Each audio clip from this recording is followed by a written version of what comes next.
Falcon Pumps welcomes you once again. आज की video में हम देखेंगे जो ड्राई सीरीज का वैक्यूम पंप है DLV350CT, उसकी जनरल प्रिवेंटिव मेंटेनेंस से रिलेटेड क्या क्या चेक पॉइंट्स हैं। प्रिवेंटिव मेंटेनेंस शुरू करने से पहले हमें सारे अपने टूल्स और इक्विपमेंट्स एक जगह इकट्ठा कर लेने हैं ताकि हमें बार बार टूल को लेने के लिए ना भागना पड़े।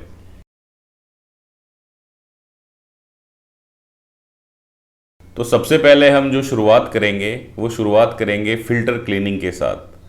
फ़िल्टर क्लीनिंग के लिए आपको करना क्या है, आपको फ़िल्टर कवर खोलना है एलन की सहायता से।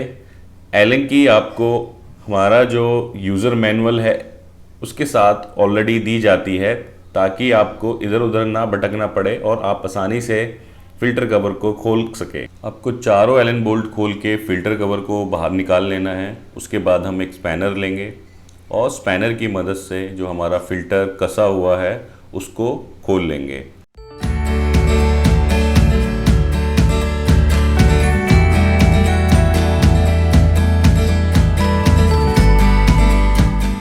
फ़िल्टर खुल जाने के बाद कंप्रेस्ड एयर लें और फ़िल्टर बॉडी को कंप्रेस्ड एयर के साथ अच्छी तरह से साफ़ कर लें। इस बात का ध्यान रखें कि फ़िल्टर के अंदर किसी भी प्रकार की धूल मिट्टी इत्यादि ना रह जाए। अब हमारा फ़िल्टर साफ़ हो चुका है। फ़िल्टर को हम दोबारा से कस देंगे।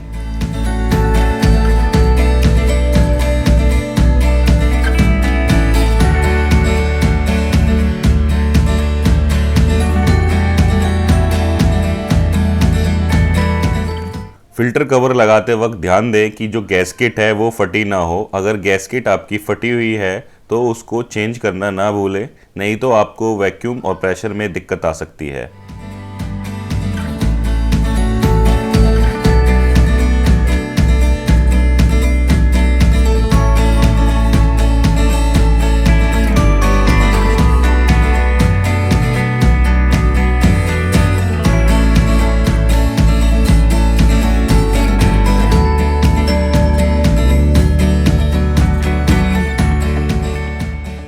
यही प्रक्रिया आपको दूसरे हेड का फ़िल्टर क्लीन करने के लिए भी दोहरानी है और आपको फ़िल्टर हर 15 दिन में साफ़ करना ज़रूरी है।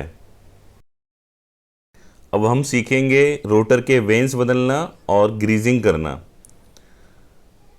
सबसे पहले हम रोटर के वेन्स चेंज करेंगे। रोटर के वेन्स चेंज करने के लिए हमें जो फ़ैन कवर लगा हुआ है उसको खोलकर बाहर निकालना है।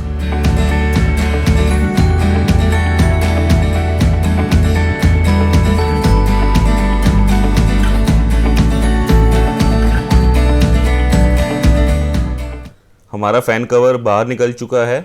इसके बाद हम जो फ़ैन है उसमें लगे बोल्ट को खोलेंगे और फ़ैन को भी बाहर निकाल लेंगे।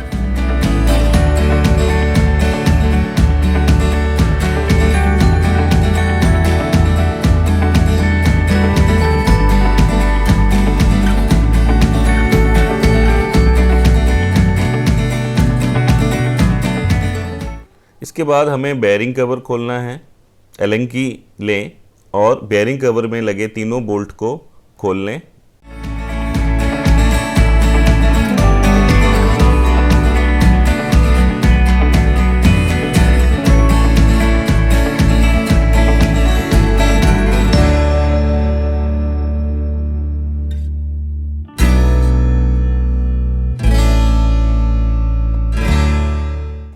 अब हमारा बेयरिंग कवर खुल चुका है।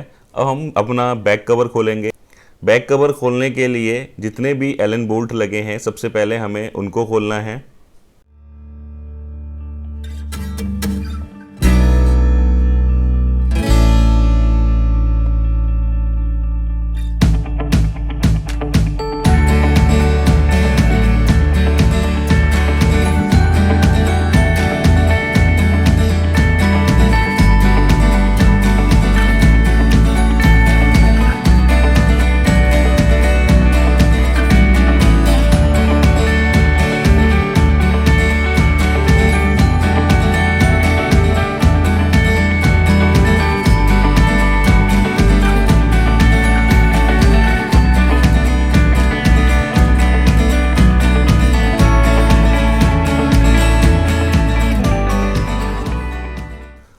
हमारे सारे बोल्ट खुल चुके हैं।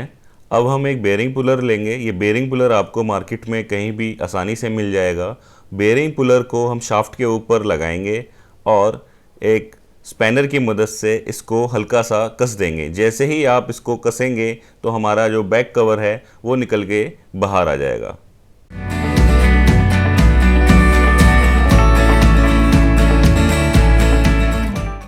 अब हमारा बैक कवर भी निकल चुका है। अगर कोई डबल पिन फंसी रह जाए तो आप उसको प्लस की मदद से बाहर निकाल लें।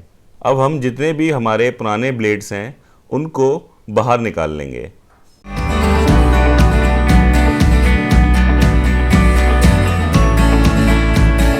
पुराने ब्लेड्स बाहर निकल चुके हैं। अब बारी आती है नई ब्लेड डालने की। नए ब्लेड हमेशा फैल्कन के जेन्युइन स्पेयर पार्ट ही हमें डालने हैं। ब्लेड डालने से पहले ब्लेड को हल्का सा एमरी पेपर के ऊपर घिस लें और ब्लेड डालते वक्त ये ध्यान रखें जो आइटम कोड वाला हिस्सा है जिसके ऊपर फाल्कन का आइटम कोड लिखा हुआ है वो हमारा ऊपर की तरफ होना चाहिए। जो फ्लैट सरफेस है वो हमारा ऊपर की तरफ होना चाहिए।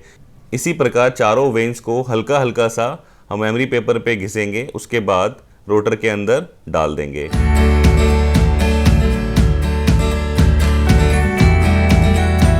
अब बारी आती है बैक कवर से बेयरिंग निकालने की। बेयरिंग निकालने के लिए हम हैमर की मदद से उसके अंदर से बेयरिंग निकाल लेंगे। अब बारी आती है बैक कवर को कसने की। बैक कवर को लगाने से पहले ध्यान दें इस पर लगा जो पेपर गैस्केट है वो फटा ना हो। अगर वह फटा हुआ है तो उसको चेंज करना ना भूलें।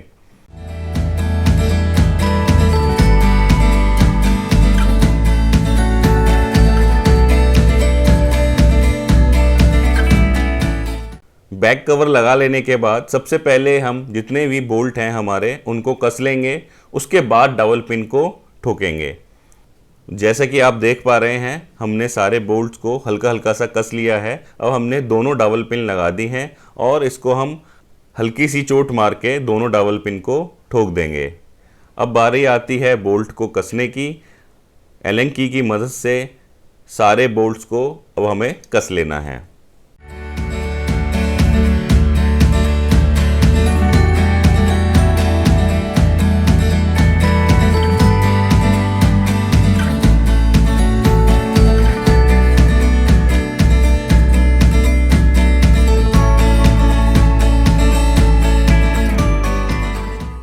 बोल्ट कसते वक्त ध्यान रखें कि बोल्ट अच्छी तरह से टाइट हो।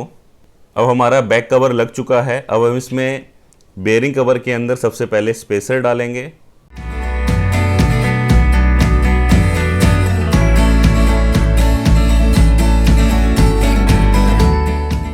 इसके बाद हम बेयरिंग इसमें लगा देंगे और बेयरिंग को एक नायलॉन हैमर की मदद से हल्की सी चोट मार के बेयरिंग को ठोक देंगे। ऐसी प्रक्रिया में अगर आपका पंप हल्का सा जाम हो जाता है तो आप हल्की सी शाफ्ट के ऊपर चोट भी मार सकते हैं। अब हम बेयरिंग कवर जो है उसको लगा देंगे और उसमें लगे तीनों एलन बोल्ट को कस देंगे।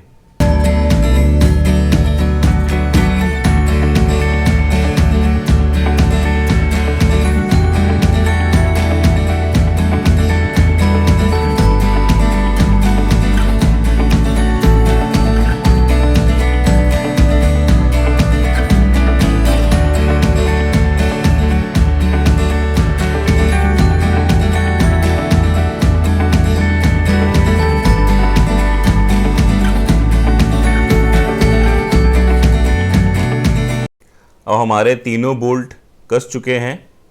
इसके बाद हम जो हमने फ़ैन निकाला था स्टार्टिंग में उसको लगा करके उस पर लगे बोल्ट को कस देंगे।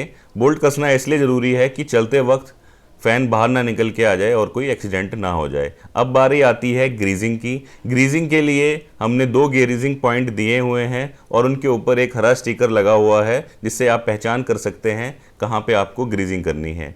ग्रीजिंग के लिए आपको ग्रीजिंग गन लेना है और ग्रीजिंग पॉइंट के ऊपर लगा के उसको 3 से 4 बार आपको दबाना है ताकि प्रॉपरली ग्रीस चली जाए।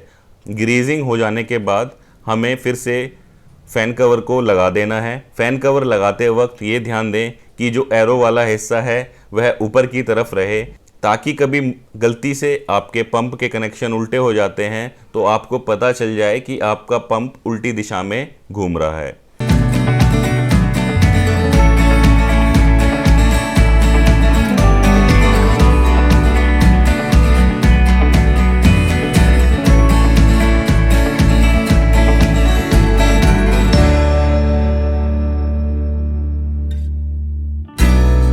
अब बारी आती है वैक्यूम और प्रेशर सेट करने की। जो हमारा प्री डिफाइंड वैक्यूम है वो 18 पे सेट है और प्रेशर है वो 10 पे सेट है। तो अगर आप ये कोशिश करेंगे कि आप वैक्यूम को बढ़ा दें, उसको 25 के आसपास ले आएँ, तो उससे होगा क्या कि आपका प्रेशर ड्रॉप हो जाएगा और आपका जो पंप है वो मशीन के ऊपर काम करना बंद कर देगा। तो आपने हमेशा जो है वैक्यूम को 18 पर ही सेट करना है ताकि आपका जो प्रेशर है आपको प्रॉपर मिल सके। अगर आपने ऐसा नहीं किया तो आपका पंप काम करना बंद कर देगा। तो हमें वैक्यूम की सेटिंग हमेशा 18 पे रखनी है, उसको बढ़ाना नहीं है। जब इसको आप 18 पे रखेंगे तो आपको जो है प्रेशर वो 5 का मिल जाएगा और आपका पंप जो है वो फर्स्ट क्लास मशीन के ऊपर काम करेगा।